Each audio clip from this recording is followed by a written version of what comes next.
Ladies and gentlemen, let me start with a confession. If I ask you, do you have 30 minutes a day? You will say, of course. If I ask you, will you use it to change your life? Suddenly, you are very busy.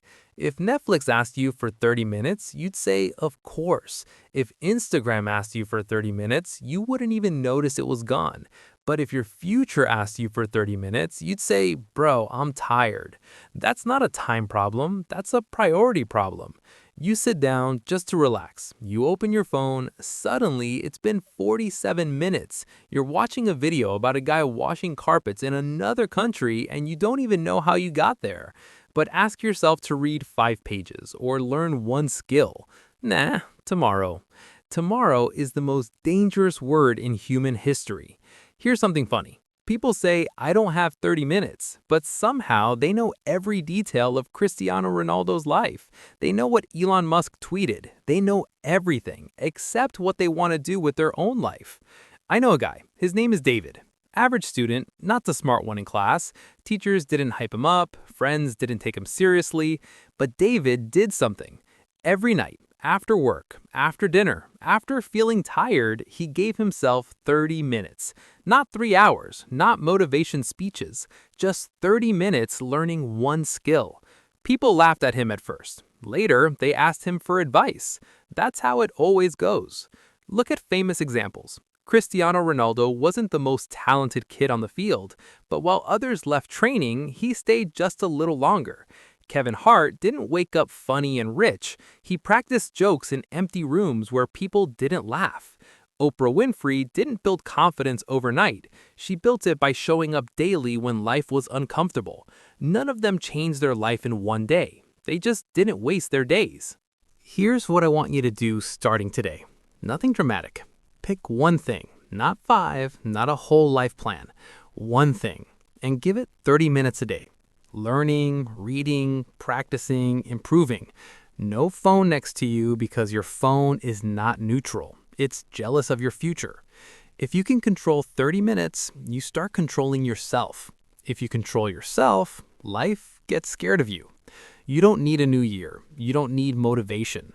You need 30 minutes and the courage to stop wasting them. That's it.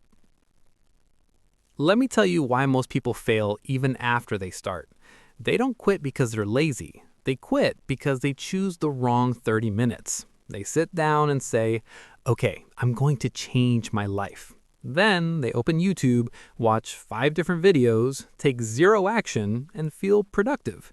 That's not growth, that's entertainment wearing a suit. Or they do this classic move.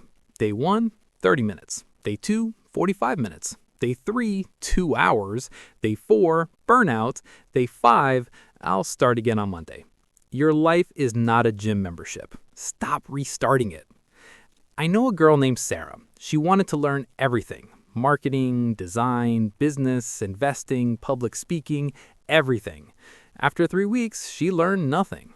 Then she did something boring but smart.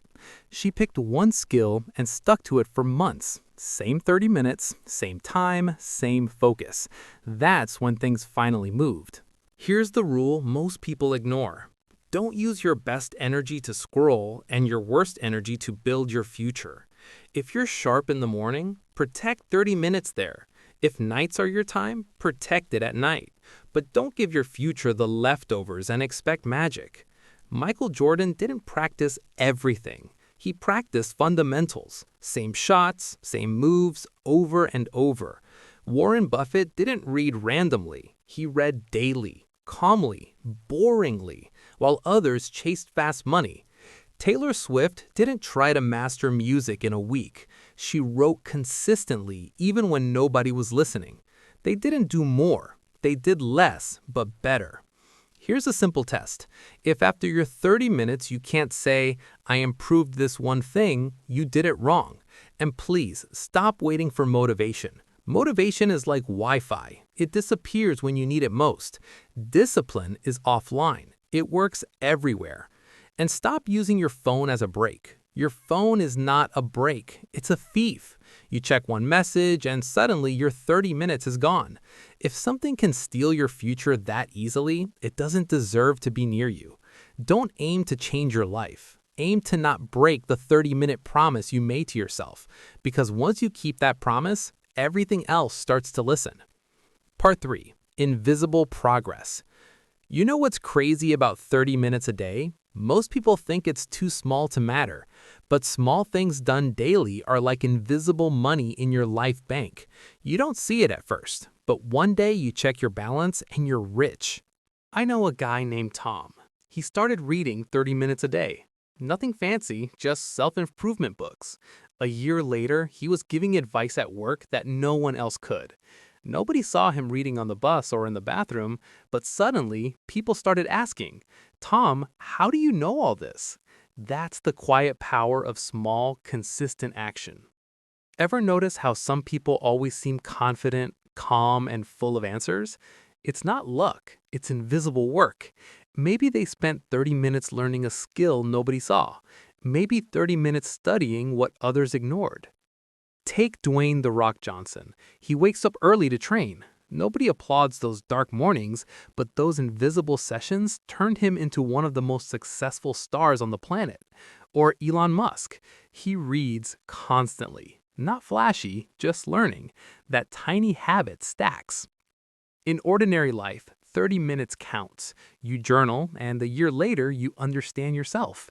You learn a language, and suddenly movies make sense. You sketch, and one day you look at your drawings and think, wow, that's me. At first, you feel nothing. You think it's pointless. Then one day, something clicks. A friend asks for advice. Your boss notices. Your confidence grows. Suddenly, your 30 minutes feel like a secret superpower. You don't always see progress in the moment. You don't always get applause, but your life is quietly changing. Those 30 minutes aren't just minutes. They're investments in a future version of you nobody can ignore. Part 4. Visible results. The world notices long before you do. I know a guy named Ethan. He started learning photography, just 30 minutes a day.